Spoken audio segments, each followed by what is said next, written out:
Hey, how's it going? It's Matt Nice. again with Boson. Yo. How's it going? This is our bell. We ring this bell a lot and kind of do this every day at lunch. And then we run into the elevator and our secretary comes running out and is like, who the hell was that? Where's the FedEx? Yeah, she hates Anyway. it. So, enough of that crap. We're going to take you and show you a little bit of Red Steel. And we've done this now twice. And twice we've had serious malfunctions with the game. So we're going for the third time and we're going to keep our fingers crossed. Ooh, elevators here. Wow, elevators? Yeah. Come on. Okay, so, alright, demo room, we're back. You saw it a little bit earlier. Here we are again. I'm going to have a seat. Boson is going to kindly dim the lights. I'm going to grab the Wii remote. And you can see now I'm affecting the on-screen controls. So, Nicely done. everyone has this question, by the way. Options. What can you do with options? Controls, aiming sensitivity, low sensitivity, medium sensitivity, high sensitivity. And they don't do a damn thing. There's Nope. a slight bit of difference. Yeah, if you want the exact description of what they do, they change how fast the screen pans when you do slide the cursor to the sides. It doesn't change when it slides, it changes how fast it slides when it does. Yep, and you've got your sword movements too. You can do the same thing. It doesn't magically all of a sudden you put it on high sensitivity and all of a sudden you've got mouse keyboard controls. Right. That's not how it works. Alright, so let's just go back into the game, shall we? Anyway. So you can duck and back up. You can do that with the C button, isn't it? Yep. Z button. C button makes you jump. And you can see I'm in this room, and here's turning. So what you can see, unlike in Call of Duty, say, where you start to turn, like run around here, your whole screen will start moving. Or say Metroid. In Red Steel, you really kind of have to drag that cursor to the very tip top of your screen to turn like this. Speak up. And so yeah, I will speak up. So we're gonna go through a door and see what this has to say. Basically, I'm gonna just shake my nunchuck. That opens the door when it's actually a green icon. And I've done that. Now I'm gonna get my ass kicked. So, Sato-san, Fumicho-san, you are safe. hello guys.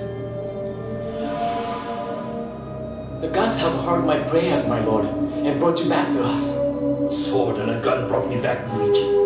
Not prayers. Where is my daughter? Heather! I'm so worried.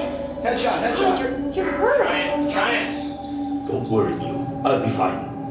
And you are safe, which is all that Take matters. that. Easy. Fumicho-san, forgive me for hurrying you, but the hotel is not safe, and this suite might not hold them off long.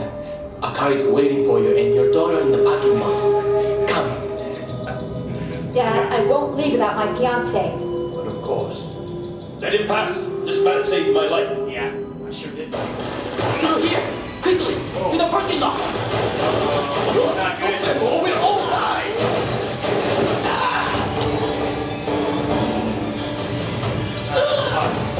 Alright, so, if I were to play this game, which we're not going to show, I'm just kidding.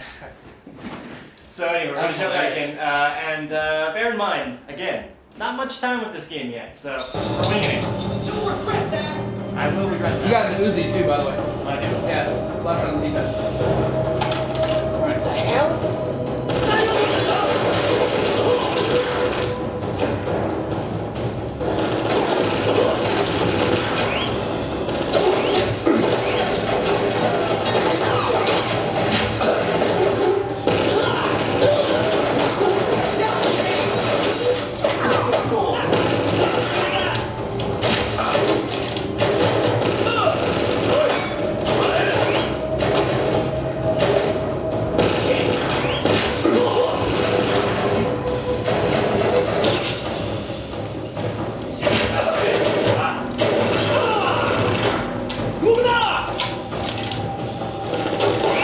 So you can lock on to enemies with the A button.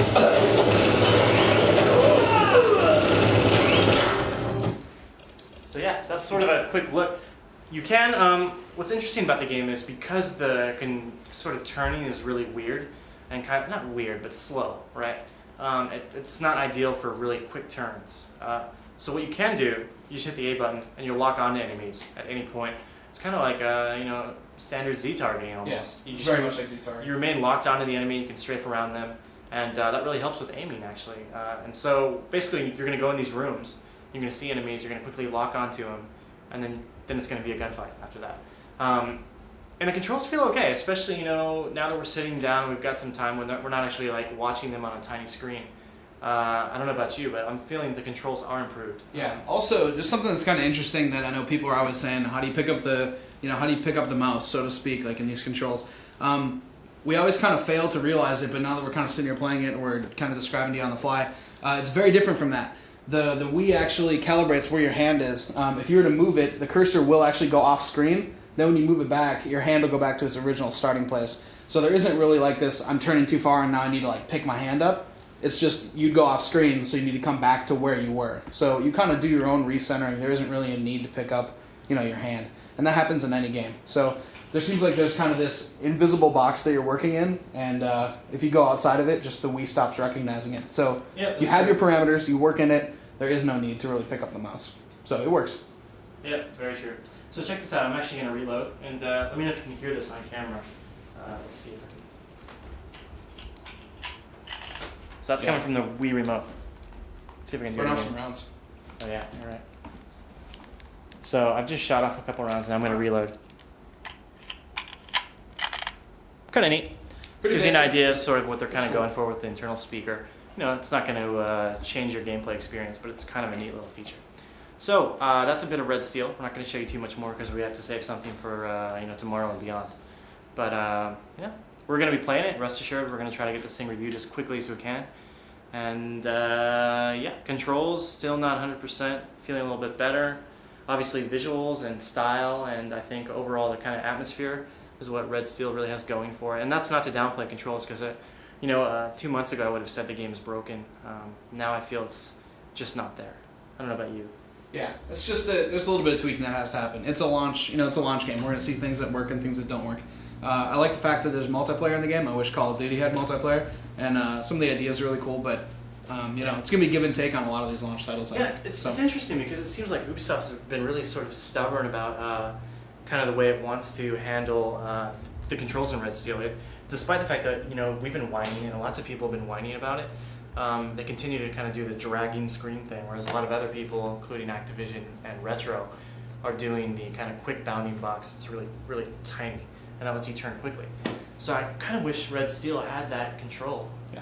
Well, it's a different game. It very much has like this lock on, and then you're moving kind of in a one-on-one duel. It's almost like a light gun battle, because once you lock on, any movement you do is going to be around the guy. It's very much like Z targeting. So yeah, it's a little bit of a different game, like, and I can start to see where they're trying to go with it, but I just don't think it translates as well. Yeah, well, I think here's what's going to happen, right? You're going to get this game, and if you want to like Red Steel, you're going to like it, because you know, it's not like you pick it up and you hate it. No. It's certainly not like that at all. It's more like, oh, you know, pretty good graphics, and oh, the controls are, you know, they came together somewhat, but I'm not sure that I'm totally convinced yet. Okay. So I think that if you're not like, you know, a critic and just a real bastard like we are, you'll probably take it home having spent $50, and you'll find a way to be like, well, this is pretty cool. It's a good launch. Actually, it is a kind of a fun launch title anyway. So I think really, I'm encouraging you to buy it because I want to see the sequel, in which they probably will do it the way I want it to be done. Right. Yeah. So anyway, not bad. Looking good, and we're gonna move on.